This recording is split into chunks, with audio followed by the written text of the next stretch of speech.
Welcome back to Geoscope. In today's interconnected world, the old certainties are fading. We are witnessing unprecedented tectonic shifts in global power, reconfiguring the very foundations of our international system. From economic realignments and technological rivalries to the resurgence of great power competition, the landscape is more complex than ever. Here we break down these intricate dynamics, providing in-depth analysis and expert commentary to help you understand what these changes mean for the future and for you. In Washington, the response to Beijing's latest show of strength was swift, but it didn't come through the usual diplomatic channels. There was no carefully worded statement from the State Department, no formal press briefing held by a somber official. Instead, the first American reaction came directly from former U.S. President Donald Trump, utilizing a communication style that has fundamentally altered modern statecraft. He wasted no time. In a post on his Truth Social platform, he adopted a tone that has become his trademark, a blend of superficial pleasantry and biting sarcasm. He began by wishing Xi Jinping and the people of China a great and lasting celebration, but the message carried a sharp, unmistakable twist. With a rhetorical flourish aimed as much at his domestic base as the international audience, he added warm regards to the other prominent guests in Beijing, Russian President Vladimir Putin and North Korean leader Kim Jong-un, as you conspire against the United States of America. This wasn't just an off-the-cuff remark, it was a distillation of a foreign policy worldview that sees international relations as a series of personal deals and rivalries.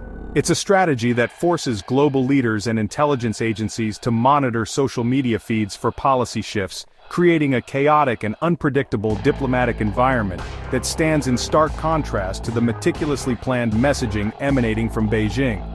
Trump's post may have been sarcastic, but the spectacle unfolding in Tiananmen Square was anything but a joke.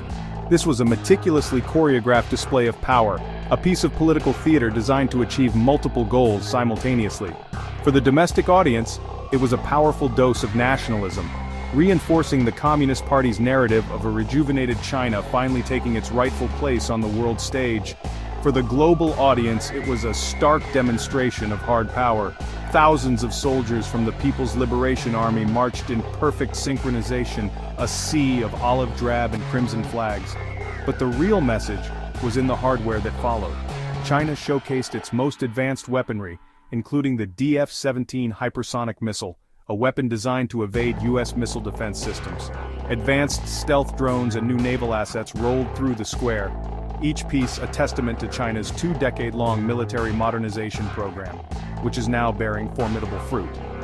And then there was the image from the viewing platform. Xi Jinping stood center stage, the undisputed core of the event. But it was his guests who amplified the message. To his side, Russian President Vladimir Putin, whose own confrontation with the West has pushed him ever closer to Beijing. On the other, North Korea's Kim Jong-un, whose nuclear ambitions have long been a source of regional instability. The symbolism was potent and deliberate. Here stood a triumvirate of leaders, each with their own grievances against the United States, presenting a united front. It was a powerful image of an emerging bloc, not based on a shared ideology like the old Soviet Union, but on a shared, pragmatic interest in challenging the post-Cold War order, with the United States as the clear target audience. Yet, for seasoned observers in Washington, perhaps the most striking and concerning guest wasn't the predictable presence of Putin or Kim. It was the leader of the world's largest democracy, India. For nearly 3 decades, across both Republican and Democratic administrations, a central pillar of American foreign policy has been the cultivation of India as a strategic counterweight to a rising China. Washington has invested immense diplomatic capital in this relationship, culminating in the Quadrilateral Security Dialogue, or the Quad, an alliance of the US, India, Japan, and Australia, designed to ensure a free and open Indo-Pacific. But India has always walked a tightrope, fiercely guarding what it calls strategic autonomy. It resists being seen as a junior partner to any power, a legacy of its post-colonial, non-aligned history. This balancing act is made infinitely more complex by its deep economic ties to Beijing. China is one of India's largest trading partners, creating a level of economic interdependence that sits uneasily alongside their security competition. Seeing India's Prime Minister standing alongside Xi, just months after participating in Quad naval exercises, sends a deeply ambiguous signal. It suggests that New Delhi, despite its own serious and sometimes violent border disputes with China in the Himalayas, is unwilling to put all its eggs in the American basket. As one former State Department official noted, India is playing its own game. They see a world where they need to maintain relationships with everyone: the US for high-tech and security, Russia for legacy military hardware, and China for trade, and as a powerful neighbor, they cannot ignore. This single image from Beijing calls into question the core assumptions of US strategy in Asia. The strategic partnership looks weaker and more complicated than ever, signaling that the balance of global alignments may be shifting faster and in more unpredictable ways than Washington anticipated. Analysts warn that this event goes far beyond military parades and diplomatic optics. It represents the most audacious step yet in Beijing's long-term effort to redefine the global order. For over 70 years, the world has largely operated under a system designed and underwritten by the United States. Now, China is making a bid to be its architect. The big question is no longer about China's ambition, which is now undeniable. It's about whether China has both the capacity and the will to step into the multifaceted role the US once played, as the world's economic stabilizer, the buyer of last resort, and the guarantor of security far beyond its own borders. Militarily, the evidence is on display.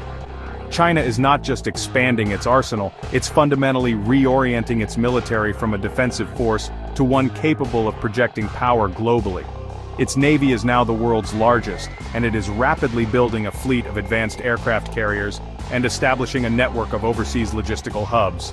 Beijing's stated goal is to have a world-class military by 2049, capable of fighting and winning wars against any adversary. Economically, its strategy is even more ambitious. Through its colossal Belt and Road Initiative, China has become the central trading partner and, more importantly, the primary creditor for much of the developing world. It has poured over $1 trillion into building ports, railways, and digital infrastructure across Asia, Africa, and Latin America. This network creates economic dependencies and gives Beijing enormous leverage. While the US offers development loans through institutions like the IMF and World Bank, often with conditions related to governance and reform, China offers fast cash with one key condition: political allegiance.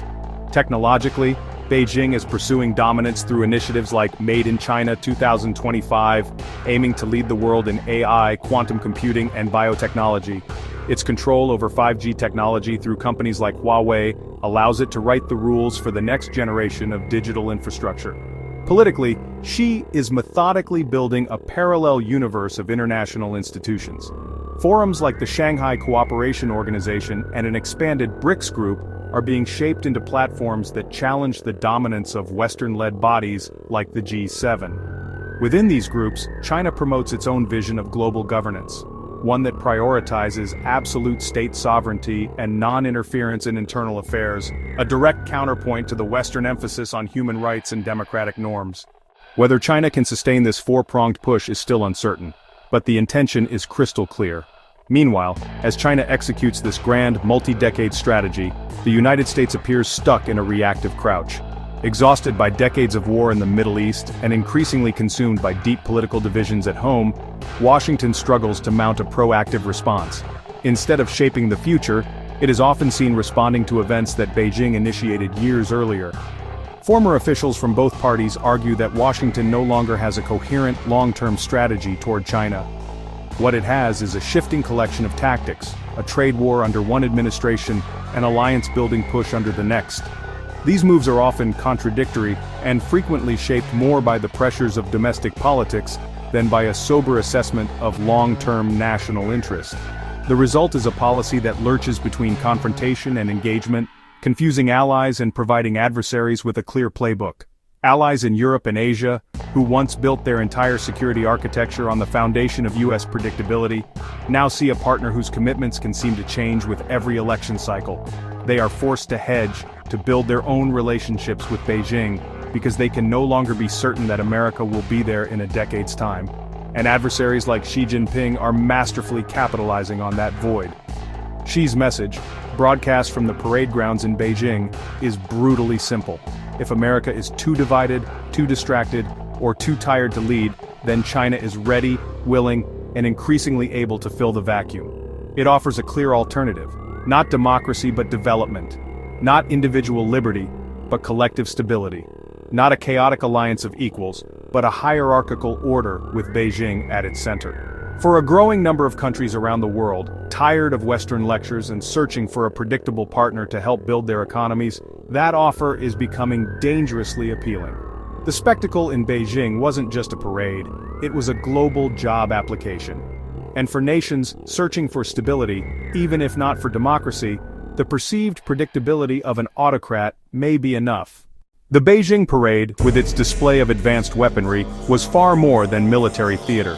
It was a meticulously crafted declaration, a vision of a world order where the center of gravity is no longer Washington but Beijing. This vision extends beyond military might, encompassing economic dominance through initiatives like the Belt and Road, technological supremacy in fields like AI and 5G, and a diplomatic push to build a coalition of nations aligned with its interests. It's a direct challenge to the post-Cold War consensus, a world once unequivocally shaped by American power. But whether this vision of a Sino-centric world becomes reality is the defining question of our time. It depends not only on China's ambition but crucially on America's response. The challenge for the United States isn't simply to contain China, but to rediscover and articulate its own grand strategy.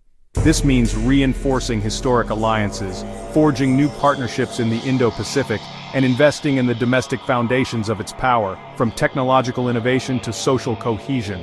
The world is watching. Nations from Europe to Africa are weighing their options, calculating where their interests lie in this emerging bipolar landscape, a new great game where the stakes couldn't be higher. This is Geoscope, decoding the global power plays shaping our century.